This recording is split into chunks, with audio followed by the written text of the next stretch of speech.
much for having me here tonight. I'm really happy and really honored to be in such a beautiful place that I have admired for such a long time. I'll just make a brief introduction for those who don't speak English, and then we'll go back to English. Boa noite. Meu nome é Tabata Amaral, sou ativista pela educação, recentemente fui eleita deputada federal por São Paulo. Estou muito feliz de estar aqui com vocês essa noite. Para mim é uma grande honra poder estar em um teatro tão bonito e tão importante para a história do nosso país. Como esse é um evento internacional que conta com a participação de pessoas dos mais diversos países, a gente vai fazer a fala em inglês, mas quem não puder acompanhar e quiser conversar depois, eu fico à disposição, combinado? Então, voltando para o inglês. So, I just said that I'm an education activist. My name is Tabata Amaral. I was just recently elected a federal deputy, so I've been a congresswoman for 2 months and a half, which is a very brief time. And I would like to start our conversation by asking the following question. Do you believe, given your experience with schools, universities, and society in general, do you believe that we are preparing our children and our youth to the future? Well, I agree with you. I don't think we are. And many scholars who are dedicated to study the future of education or the future of labor relations have said that the next generation, who are going to be adults in 1, 2, 3 decades at maximum, will face 3 challenges, about which they will think every single day. The first one is climate change.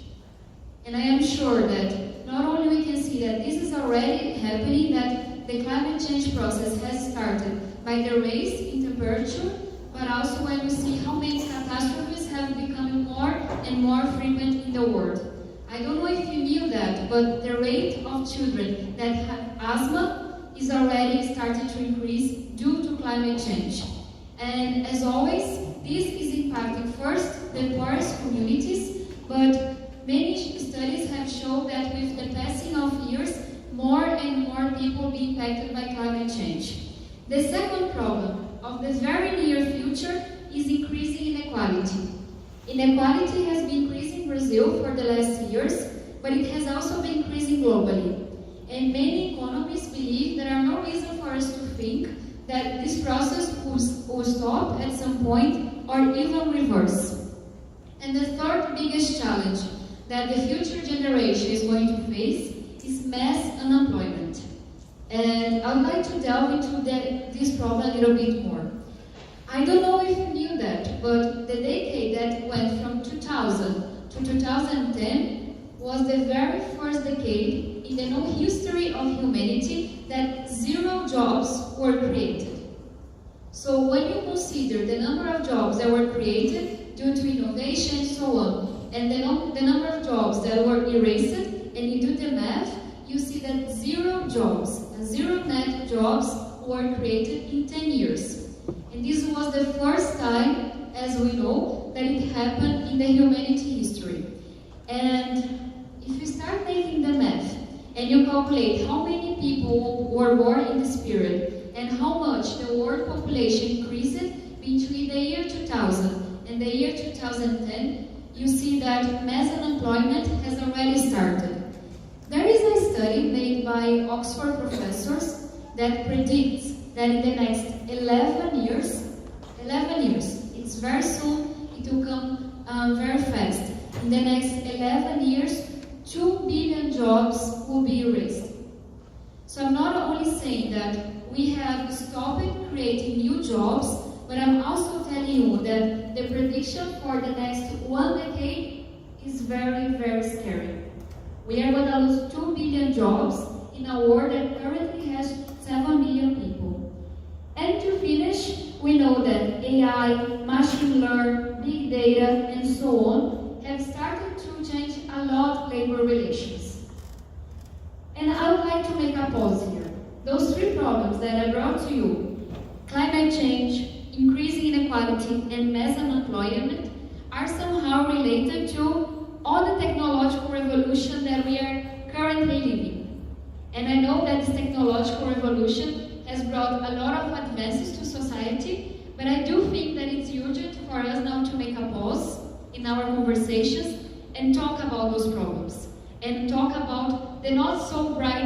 future that the technological revolution is going to bring us.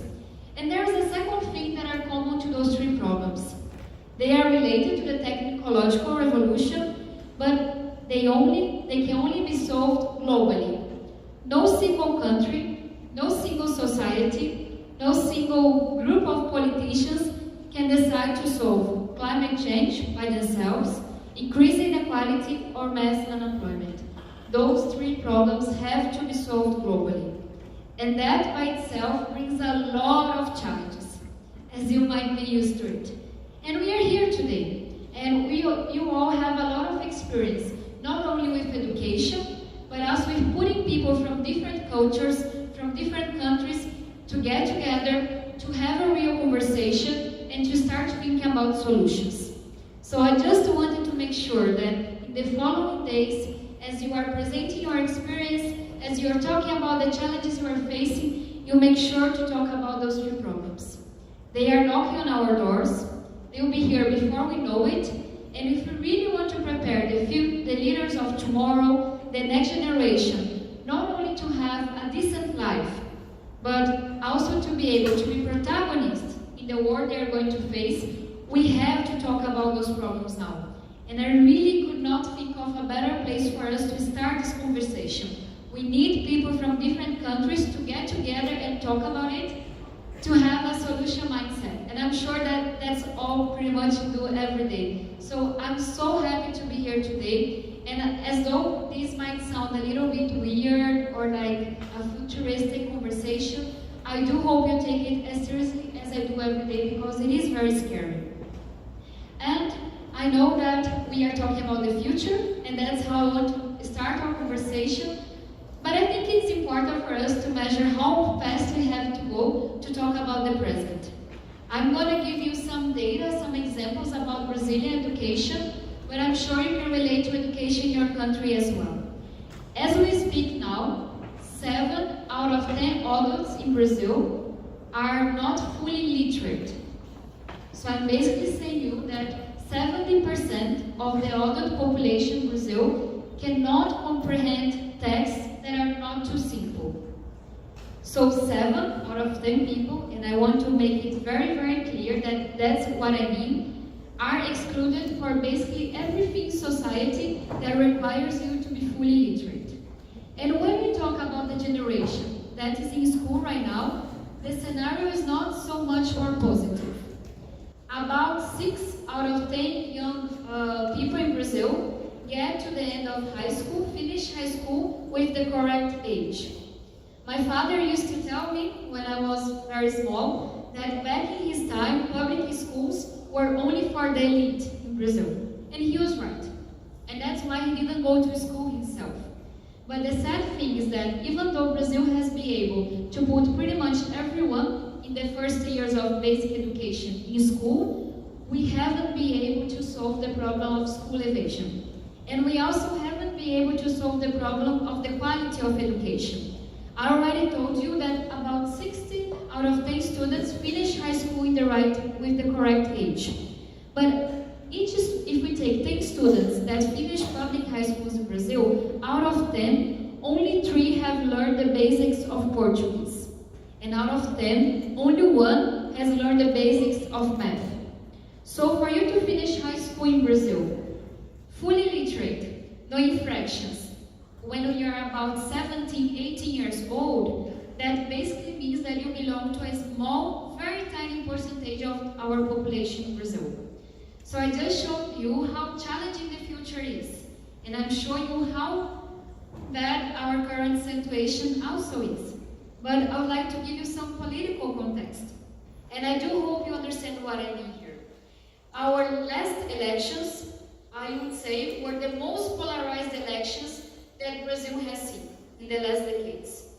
And from both sides, you saw a lot of hatred, you saw a lot of fake news, but you saw very few policies being promised.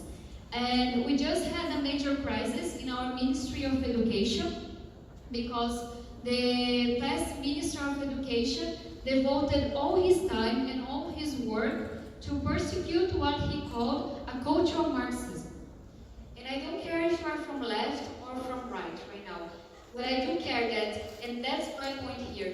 If you allocate the whole time and all of the resources we have in an ideological fight, in an ideological war here, we are not trying to solve any of the problems that we currently discussed.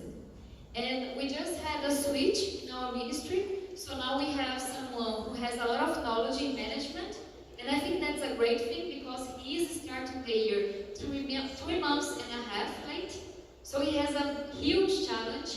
And for you to have an idea, most of the evaluations in Brazil, such as the one the students use to apply to universities, are in danger somehow. I don't know if you have heard of a name. That's the exam that our students take in order for them to apply to public schools and even to some private universities. That is in danger. And so is with other evaluations we have in Brazil.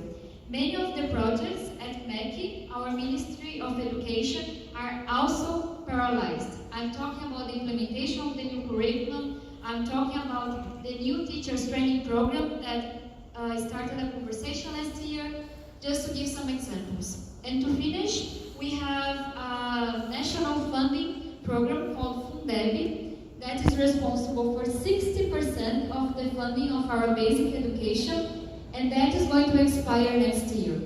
And the new Minister of Education haven't started already to talk about renovating this funding, which is fundamental to make sure that we have the funding needed to have a good public education for all. And I just brought those issues to say that I do think that one of the major problems we are facing the whole world, and this is not particular to Brazil, is the current political polarization. I was lucky enough, after many opportunities, to attend college at Harvard, and I had a professor called Stephen Levitsky, who I admire very much. And he recently wrote a bestseller called How Democracies Die. And in his book, he makes the case, after talking about many countries, that worse they have an autocratic leader being elected to power is to have a very polarized society. And he makes the point that polarization itself is a great danger to democracies worldwide. So I think this is also a moment for us to make another pause and talk about the political polarization that we are seeing in the world. I just gave you very practical examples talking about the Brazilian educational system of how this polarization, coming from both the left and the right, are putting on stop, on hold, major public policies in the country. And I think many of you can relate to what I'm saying. And to conclude, since my time is a little bit short, I just would like to share with you a little bit of what made of me an education activist, because it has a lot to do with the work you do. So hopefully I can say thank you to all of you. And also to share a little bit about how I, with 25 years old, ended up in the Brazilian Congress. So I am from São Paulo. To those who don't know it, it's really nice and I love it. So here's an invitation. I come from the periphery of São Paulo, so I live an hour and a half from the city center in what we called to be an occupied region, so like illegal areas. My father was a bus fare collector, my mom was a house cleaner, a salesperson, and many things more, because she's a very strong woman. And I used to study in state public schools until I was in 6th and 7th grade, and I had my very, very first opportunity with a math Olympiad. I don't know if you have heard of them, but in 2005 we had our first edition of our National Math Olympiads for students from public schools, which in my opinion was a great idea. And due to one teacher, a math teacher, that decided to help me in the weekends, I was a medalist in that year, and then the following year, and got a scholarship in a very good private school in the center of São Paulo, 1 hour and a half away from my home. And I think the best summary I can make of that transition, those 3 hours that I was in a bus every day, was that this was the very first time in my life in which someone asked me if I was going to attend college. The question came a bit differently, with all the students asking me what I was going to be, what I was going to pursue in college, and I had no idea. And I had no idea, not because I thought college was too hard or not really for someone like me, but I had no idea because no one had talked about it to me before. So I basically didn't know that someone who came from where I come could attend college. And when you are 14, 15 years old, you have to have an answer to everything, otherwise you don't fit in. So I started saying that I wanted to become an astrophysicist. I had no idea what astrophysicists did back then, but I had taken an astronomy Olympiad, which I thought was very cool, so I was like, okay, I'm gonna be a scientist. Throughout those years, I was reminded many times that I was a girl, because all the students would say that I was too good in science to be a girl, or that I was too girly to be good in science. So girls in science should be also another topic for conversation. But I ended up going to 5 international Olympiads in the Brazilian team. I did chemistry, astrophysics, a lot of things, nothing related to politics, and I was really sure that I was going to be a scientist. And then I decided, due to the inspiration of many people, that maybe I should pursue college somewhere else. We don't have astrophysics as a major in Brazil, and after going to so many countries, not speaking English, but meeting people from so many amazing places, I want to study abroad. And then I started receiving the help of many people, one of whom I know is represented here with Education USA, who started telling me that maybe I could study in the US, even though I didn't speak English at the time. I took an English course for 1 year. After talking to many people, I was able to get a scholarship, even though I had studied English for many years at school. You don't learn English at public schools in Brazil. And then I took this course for 1 year. Of course, I didn't learn English, and as you can see, there are marks of that experience up to today. But I decided that I could learn to take the test. So I took many SATs, I took many TOEFLs. I tried the first time, I didn't get the minimum score. I tried the second time, I got the minimum score, and I applied to American universities. And I didn't know that would succeed. Actually, I thought that it was a very crazy idea of mine, but I had learned in that private school with people that really, especially teachers, who believed in me that I should try at least. And I started studying physics at USP. That was the closest we had to astrophysics in Brazil. Until March 2012, I got an email from Harvard saying that I was accepted. For me, it was so hard to believe that that was true that I called the university to ask if it was a prank. I didn't know how to explain what pegadinha or all the words we have in Portuguese meant, but I thought they understood like, no, you are actually accepted, and you are the first one to ask if it was a prank. So Brazilians always make history. I saw it was true. I called my parents. My father said that he knew that was going to happen because he was as a dreamer as I am. My mom was really scared with the news, and then I celebrated for 4 days. After 4 days, we lost my father to drug addiction, and I also bring that to the conversation because, especially in neighborhoods like the one in which I live, cracking has become a bigger and bigger issue, and I have already lost many friends and neighbors to drug addiction, to crime, to violence. And when that happened to my father, I was so sure that it was my fault. So sure that there was life showing me that someone like me didn't just go to Harvard, that I said no to Harvard and to other 5 universities who had accepted me. I also left USP, the Universidade of São Paulo, and just kept working because my mom was also unemployed. Some days, weeks, and months passed, and I was very sure that I was not going anywhere because life had made sure that I understood where my place was, until my school, in which I had had a scholarship, called me and said, if you don't go, listen to that, like that's your responsibility. If you don't go, it will take many, many more years for someone from the periphery, as we say in Brazil, to get accepted to Harvard. And that's going to be your fault.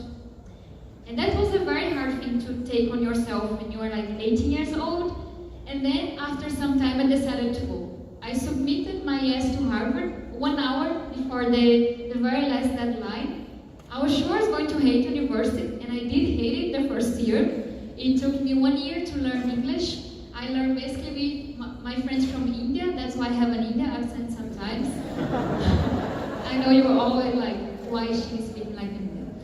So it took me 1 year to learn English.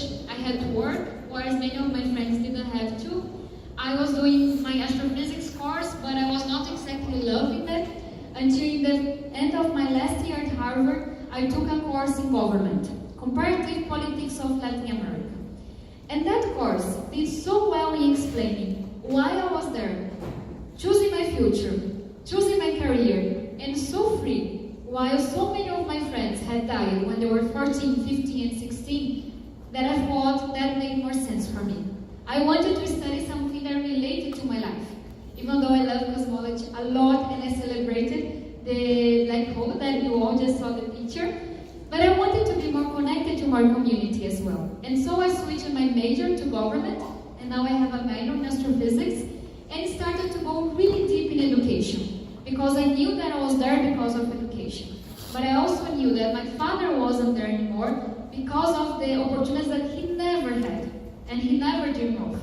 I started working with education. I worked in secretaries of education, as a teacher, social movements. Even when I graduated, I came back to Brazil because I knew that was the path. And after, which is now 9 years working with education and social projects and social movements, I started realizing that we'll never change education if we didn't change our politics. And if we didn't change our politicians to be more sincere. And that's how I ended up working in social movements of political renovation. And that's how last year in July, which was really late, I decided to run a campaign. It was the first time I ever affiliated to a party. It was the first time I ever ran a campaign. I had no experience, and my team also didn't have any experience. But many people saw some truth in what we were doing. I had over 5,000 volunteers, which is a lot and very hard to manage, but we did it. I had over 400 donations, which is also very common in Brazil. And I think it talks a little bit about how we trying to make up with the collective. I didn't have the experience, I didn't have the big money, but I had many people working it.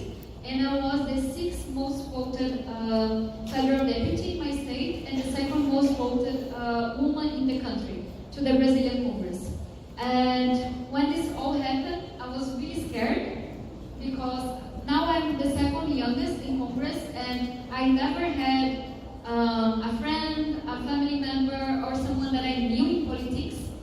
And I always thought that that place was not for us. And even today, when I'm in plenary, as we call it, many people start a conversation with me, basically asking if I own anything as a business, if my parents are important somehow, if I'm married or not. And when the person finds out that I will be here because I really believe in education, because I have known very well the two extremes of our inequality, some people don't believe it, but it's okay, we still work. So I told you all of that just to say that the work you do, whereas it is putting people to know other cultures, putting people to get to know that they can dream bigger, that they can do more than the people around there are doing. When you expose people to other realities, which I never saw living the periphery of São Paulo, you are actually making this world a little bit better. And when you realize that you have all this power of connecting people from different cultures, of showing to them how big this world is, when you put it together and they're able to think solutions, you might be in a much better position than our politics is today of trying to tackle those problems that I just talked to you about. And I do know that this is also my job, and I don't want to take myself out of this.